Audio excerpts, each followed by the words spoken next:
Hey, this is Dana Apple with Dapple Destinations. Welcome to Tallinn, Estonia.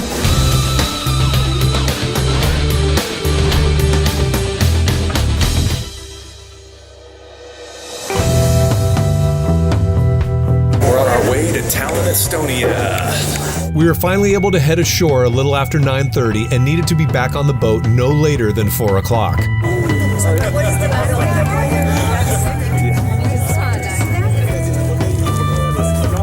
Here we are. We just landed in the port of Tallinn, Estonia, and we got our group of 18 misfits.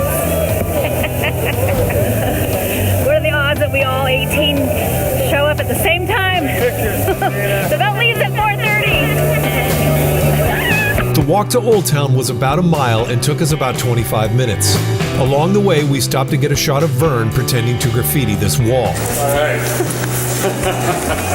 As we approached town, I took note of this smokestack, thinking it might be a helpful landmark later in the day. Tallinn is the capital of Estonia and the largest city in the country. It was actually part of the USSR for many years, with a brief occupation by the Nazis during World War II, but it became its own republic in 1991. The modern city is the birthplace of many international companies, including Skype. But the Old Town section of Tallinn is a tourist dream. Tallinn first received its cityhood in 1248, but human settlements there date back 5,000 years. The reason that Tallinn is so popular is because it is one of the best preserved medieval cities in Europe. A day spent walking through the cobblestone streets of the Old Town area and peering into its various shops and restaurants really makes you feel like you've gone back in time to the 14th and 15th centuries. The one thing that sort of took me out of that element from time to time is the fact that they do allow cars in the city. Not many cars, but every car that drove past sort of takes you out of the fantasy that you've traveled back through time. If there's one thing that Tallinn has, it's plenty of souvenir shops.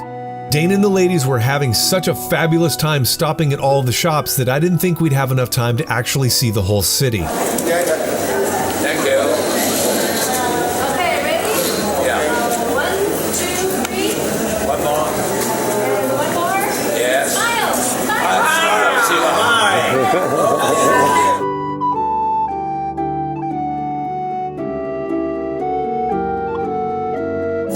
This does remind me of Carcassonne. Yeah. Elephant. Oh, little teacups. She's not a strolling minstrel. She's just standing there. We passed by our first street musician playing a beautiful version of Christina Perri's 1,000 Years.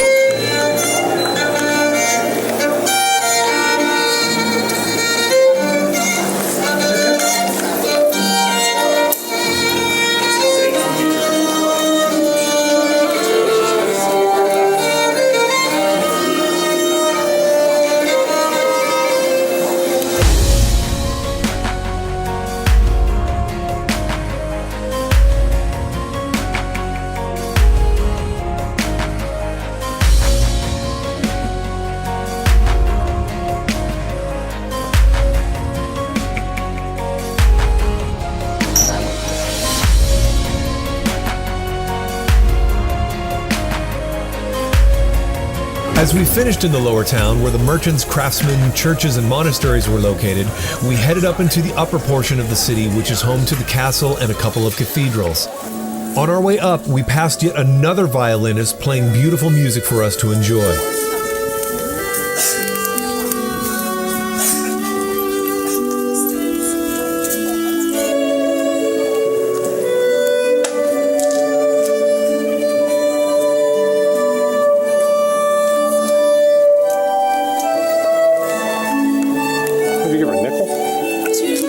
Two nickels? Yeah, 2 nickels so she wrote them together.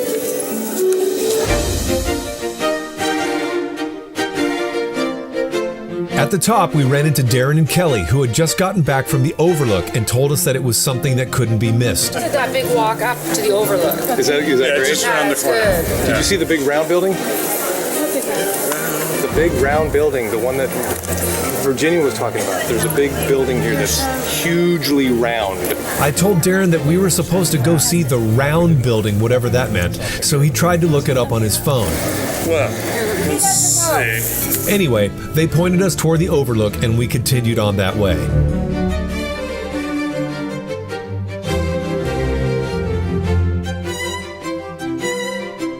We eventually arrived at the overlook, but there were so many people there checking out the view that you had to stand in line behind people to get your turn at the front. The wait was certainly worth it. From up here, you get a fantastic view of the old city and the modern city in the distance. You can even see our ship from up here.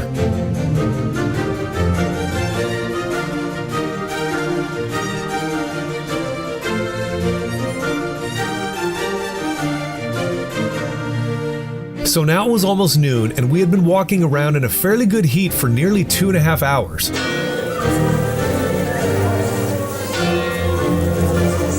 Well, on our way back from the overlook, we passed by a pub with outdoor seating. And because I was so hot from all the hill walking and carrying the tripod and the backpack, I thought that a cold beer sounded pretty good. So I ordered a beer, but then remembered that I still needed to find the famous round building, whatever that was. So I grabbed the camera, and as I passed by the Alexander Nevsky Russian Orthodox Cathedral, I saw a round structure sticking up in the background.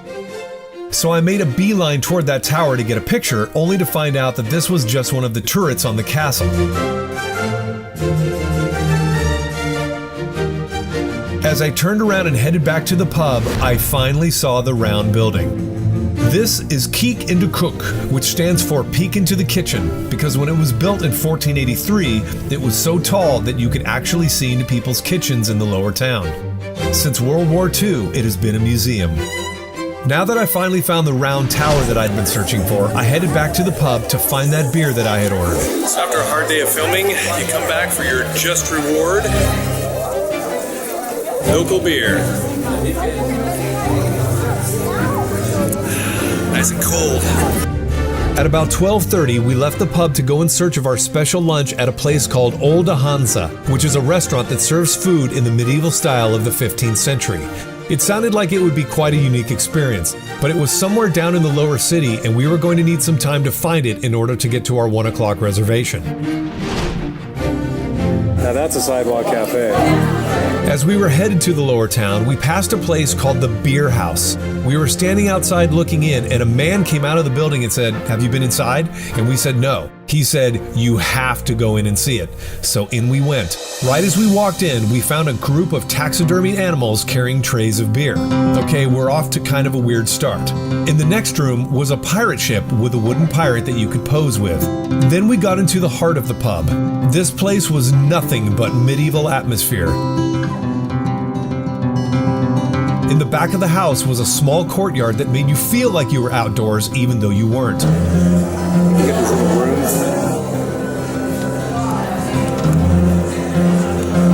And they had these really cool private rooms where you and your group could have a small party. This was such a cool place, and if we'd had more time, we definitely would have stopped in here for a beer, but we were still looking for our restaurant and had to keep moving. After a few more minutes of walking, we came to the town hall building in, you guessed it, Town Hall Square. This square is the heart of the city and has been the main marketplace since the 13th century. Nowadays, it's the location of medieval festivals, open-air concerts, and fairs. The Estonians even argue that this square is the site of the world's first Christmas tree. Other scholars disagree, but there you go. As I was out in the square taking pictures, I had an aha moment. Here was our restaurant, and we still had 10 minutes before our reservation. We got the group together and entered in through the wrong way, but already you can see from the atmosphere what kind of experience we were going to have here. As it turned out, we wound up arriving a few minutes too early. I told them 12:45. We need 5 minutes more. Perfect. But since we still had a few minutes before our table was ready, I took my camera and took some shots of the outside.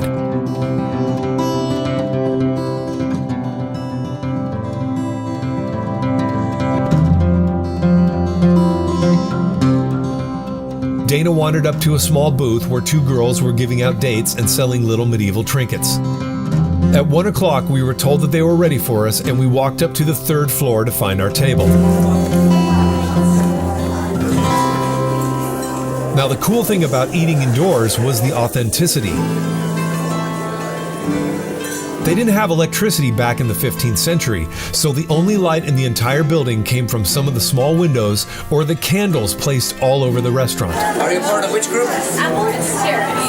So, with 14, huh? Yes. Alrighty, so you can settle down over here. Once we were settled, our waiter Cedric took over and launched into pretty much a show. He was a waiter completely in character from 600 years in the past, treating us in a manner that the rich merchants of the time were. Welcome to the Wealthy Merchant's House, my friends, and welcome to all the Hansa. My name is Master Cedric Stimlich, and I shall be taking care of your every need and desire this fine day. Food and drink wise. Yeah. Okay. Everything else works on a separate price list.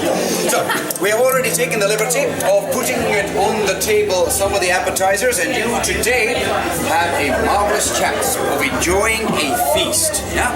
To eat like the wealthy merchants did about 600 years ago. So tonight will be no ordinary restaurant experience, as much I can promise you. Yeah? And today, our feast shall be glorious. But so it could be so, I will introduce what exactly you have on the tables. So, orange tongue jelly over here, together with horseradish cream. Then we have the lovely Castle's raw cheese, which goes excellently with our breads. The only thing that I will warn you about this place is that the menu is also from the 15th century, so you're going to have to be a little bit adventurous in some of the things that you're going to be eating that day. And the Spice Merchant's berry jam. You're not going to find any Pop-Tarts on the menu, but you might find bear steak, elk, wild boar, and salmon. For appetizers, there are saffron pickles, olive berries, and fresh melted cheese served on nutty herb bread. Before any of this tasty growth can be touched, we must assign ourselves a master of the feast. And the master is the wisest amongst you, also the strongest, the quickest, the cleverest, the wealthiest, and the most fertile man in the company. I see fingers being pointed at you. Yes. Will you take up the mantle of becoming a hero? Yeah! Then state your name, sire. Master Lee. Master Lee. Well, Master Lee, your very first task of today is to take one of these breads without the plate and break it in half. Luckily, you only have to break the bread. Viva! Now, the second task shall be to take some of this salt and to sprinkle it all over the bread, giving it the last touch of taste. You might want to use your fingers. But who am I to tell the masters? Use your fingers. Use your fingers. Use your fingers. Dip in with your fingers. Wondrous. Now, the final test shall be the tasting. Not the salt. Although if that's what flows here. So, you shall take a piece of bread, put it in your mouth, and if you deem it worthy, then and only then may the feast begin. Yes! Then commence! The feast may begin. You can now devour as much food as fits in your bellies, but the main courses, they are still to come. There are a lot of those as well, so let's leave some room in the belly for those. Yeah?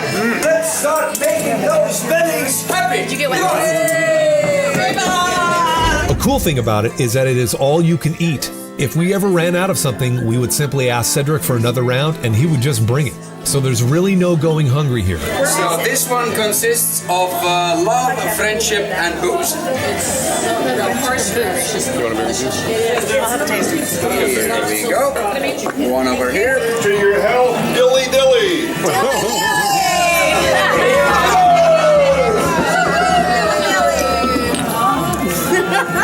That's how they used to say it in the old Norse countries.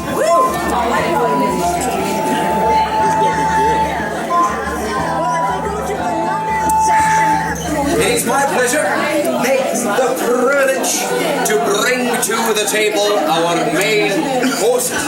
Barley with nuts over here, Crusaders lentils, and here I have the ginger turnips. And the cornerstone of every good German feast, we have the smoked and baked sauerkraut.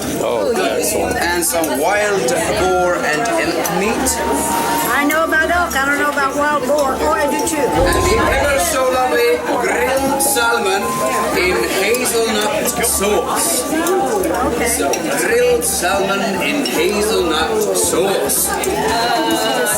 And grilled salmon in hazelnut sauce. Wow. And as always, if anything runs out, then I will bring more of it. The main thing is to make your bellies as happy as possible. So, do enjoy. Because we were a large group, we ordered from one of the 3 family-style meals where a ton of food was just brought to the table and you would simply help yourself. This wound up costing about $28 a person. Not sure what this was again, but we're gonna go ahead and give it a shot. So if you open your mind to try some new things, you will have a fantastic experience like we did. Add in the atmosphere and the fantastic service provided by Master Cedric, and I can tell you this was one of the most memorable things we did on our entire trip.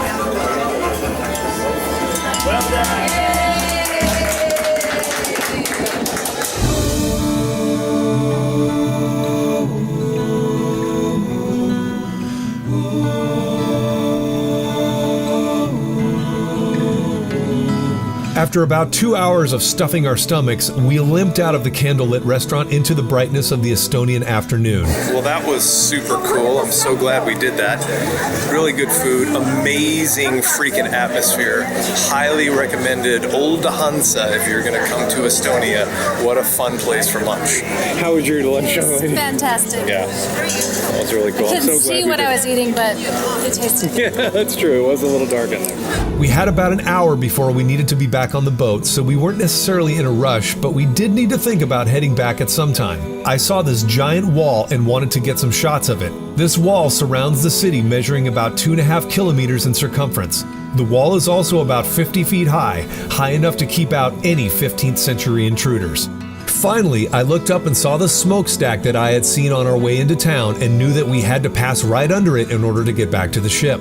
So I used that thing as sort of a beacon and kept heading straight toward it until we eventually were able to get out of the old town and back on the familiar path back to the ship. If you'd like to book this trip or anything like it, please call Dapple Destinations at the number on your screen. And if you have any questions, please enter them in the comment section below. And as always, please like and subscribe to our channel by clicking our little picture here on the side. And we'll see you next time.